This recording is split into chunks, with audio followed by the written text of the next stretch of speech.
In contemporary cults, one of the most neglected arenas is ritual.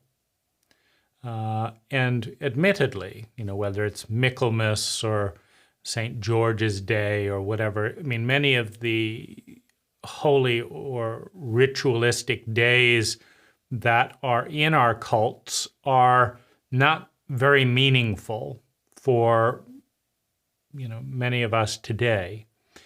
However, the ritual space is incredibly important and can easily add 20% of depth and significance to daily life and experience to go through rituals together. And a holy day is a day of renewing the wholeness.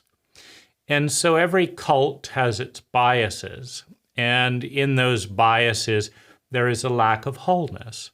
A holy day seeks to go into the areas that are not honored and not expressed and bring them into ritual and into consciousness. And so I've outlined a couple of the fun rituals here, the pink elephant circle, for example. And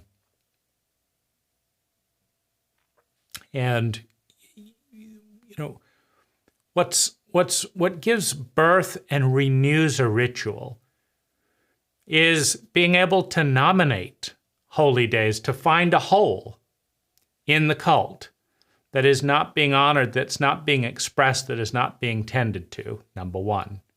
And anyone can do it. Number two, to nominate a ritual to fill that hole, to honor that arena of the psyche in the community and the individuals. And then to play it out.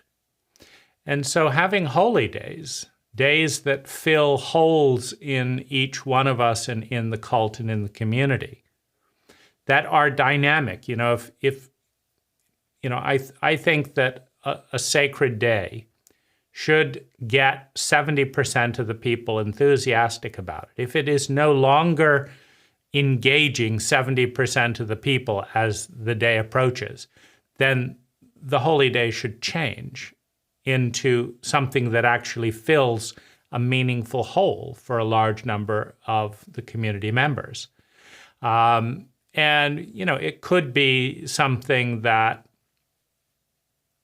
different days are given to different people to work with and renew and think about how to bring sacredness and healing, wholeness, back to the community, and that the community shows up to honor that ritual.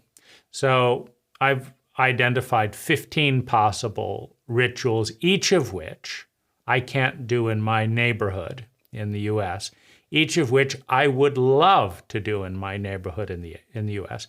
But this is a neighborhood of million-dollar homes.